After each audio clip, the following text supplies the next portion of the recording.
Hey everyone, welcome back to the channel, and in this video we'll be talking about how we can escape this subscription loopholes that almost every company uses in today's day and age.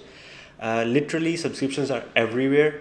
Take example of media, video games or storage, literally anything.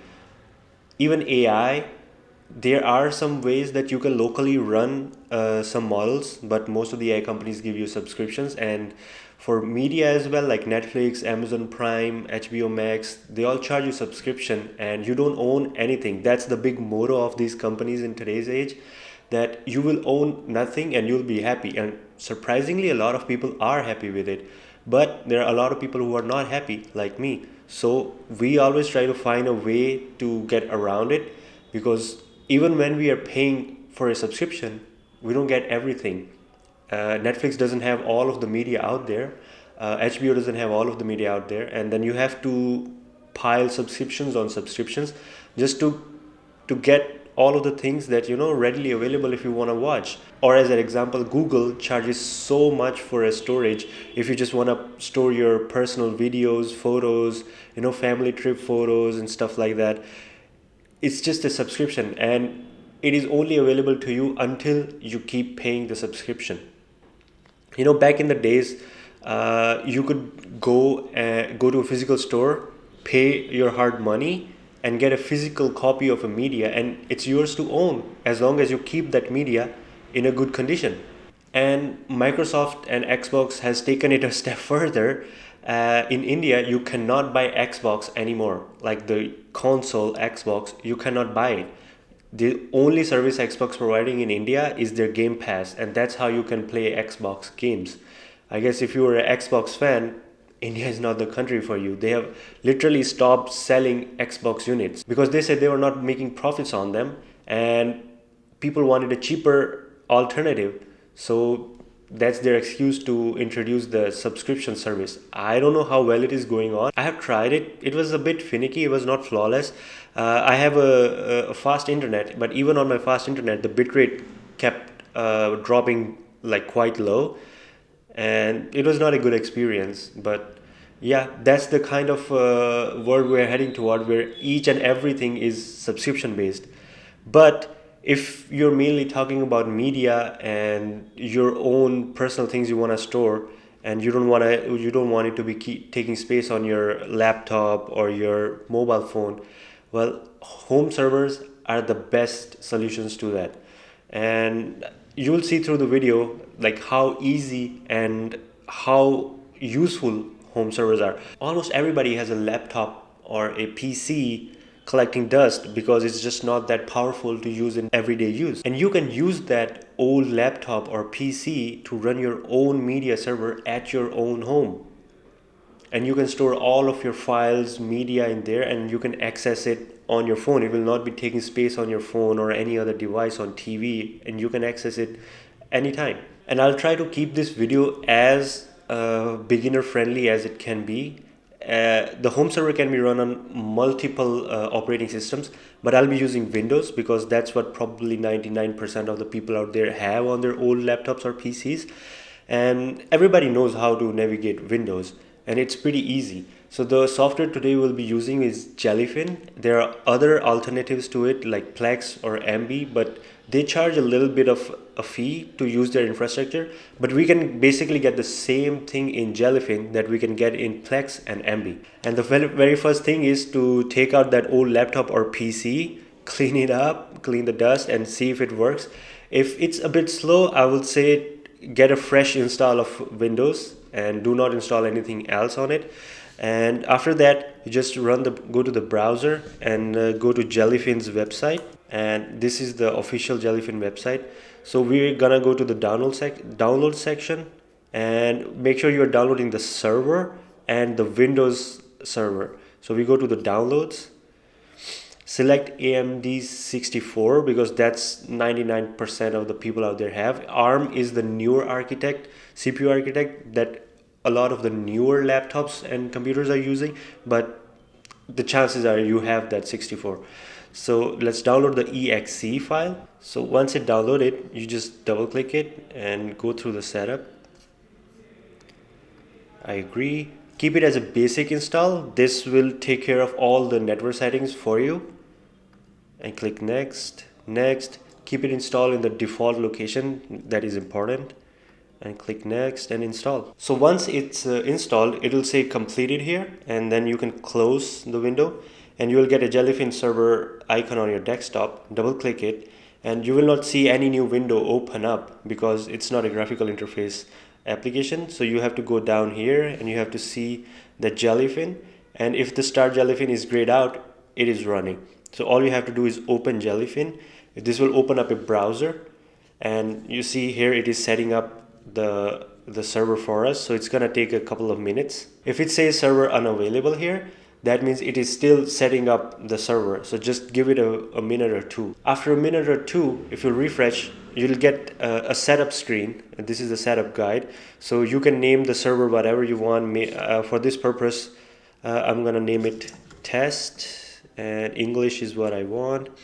And you can create a user. This user will be the administrator user, and I'm just gonna call it admin.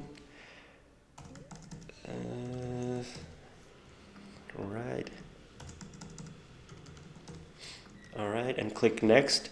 This user will be able to manage the whole server, and on this step we need to point out where our media is. It can be on your internal hard disk, it can be on your external hard disk, either way connected to the server, and you just have to point Jellyfin out where to look for the server, and it will look only in that location, nowhere else. So first I have a movie and 2 episodes of a TV show so on my MacBook for this purpose of this video, and I'll show you. We have to select the content type movies. Display name is movies. That is what will show you in Jellyfin, and in the folders you click add and point out where that movies and TV shows are, or any media.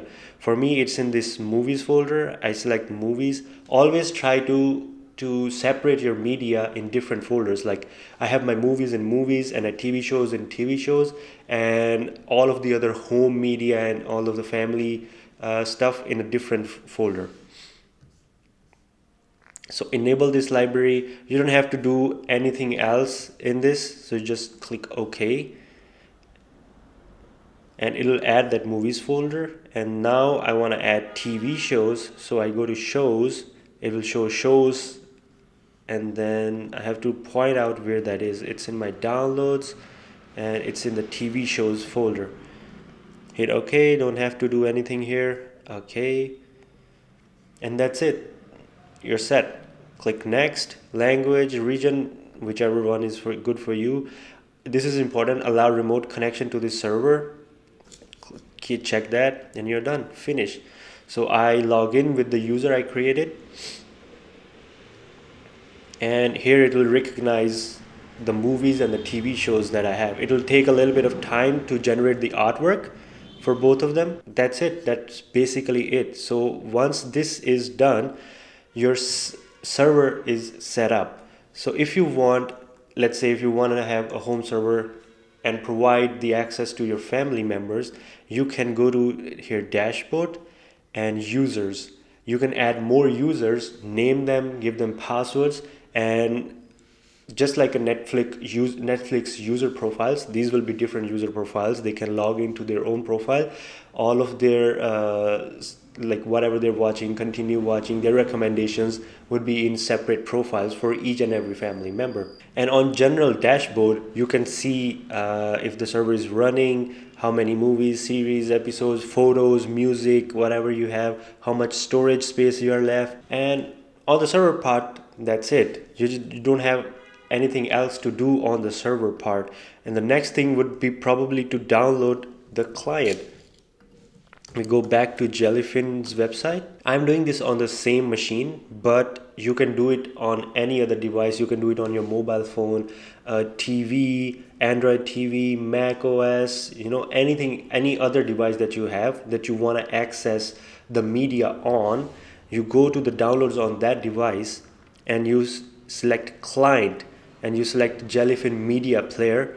And so you can see Jellyfin for Android is there, iOS is there, Android TV is there. If you have Roku, if you have WebOS, Xbox, Infuse is a third-party app more for tvOS and iPads and iOS. I highly recommend if you have an iOS or an Apple TV device to use Infuse. It's really good. But basically, I will go to the GitHub website of Jellyfin Media Player where I can download the desktop version for my Windows. You see the release over here. You go to click on releases and we're gonna download the latest one. As you can see, the DMG are the ones for the Mac OS, DEB is for the Linux, and the EXE is for Windows. So I'll download the latest one. I don't want the legacy one. I want the Windows x64. And once you launch, this will be the screen that you get to see. And in order to get access to the server, we need to go back to the server and we need to open command prompt and we need to type ipconfig and hit enter, and you need to make note of this IP4 address. Whatever numbers are written here, you need to copy that, write it down or copy. That will be the entry point of your server. So when we get here to the Jellyfin, that's what we want to enter. I'm gonna type mine and hit connect. You have to enter the port number. The port number is where the Jellyfin is running. That is the IP address of the computer, the server, and we need to tell it go to the server, but which port are you gonna park? So the default port number for Jellyfin is always 8096, and you paste that port number and hit connect, and that's it. You're inside your Jellyfin server. Log in with the user you created and sign in, and this is how you will see it on the device that you want to play, be it your phone, be it your TV, any other computer. This is how you will see, and you just click here, play, and it'll play like normal, like it is, just like it's on your device. And that's basically pretty much how you run your own server. You can keep adding more files, photos, and you can create more sections here just by going to the dashboard, by going to libraries, and you can add more libraries like photos, music. And if you want to add more folders to it, let's say you have another drive connected and you have more movies on there, you can manage libraries.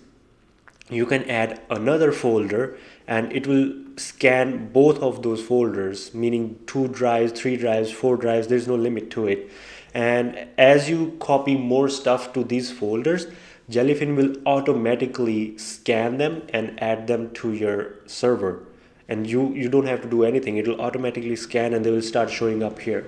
And for this video, that's basically it. You can get your media however you like or however you want to get them, and you can keep them here forever as long as you want. You don't have to pay a single dollar for this setup, and you can share it with your friends as well. But this setup is only accessible on your home network, meaning that you will be able to access this server as long as you're on the same network that the server is actually on. There are ways to get the access out of the home network, let's say from anywhere in the world. They're pretty easy, and I'll be explaining them in my next video, how you can open up ports, reverse proxy, Cloudflare. There are different ways to do it. Tailscale is the most secure way that I have seen. And also I'll be showing you, if you need to change any settings on the server, you don't have to physically access the server. Let's say if you have a CPU and is just plugged in without the monitor somewhere hidden in your house that you're running the server off of, and if you need to change anything, you don't have to go and connect a monitor to it, or you don't have to go and open your laptop or do anything. I will show you how you can literally access the entire Windows on your phone, and that will be in my next video, and hope to see you in the next one. Peace.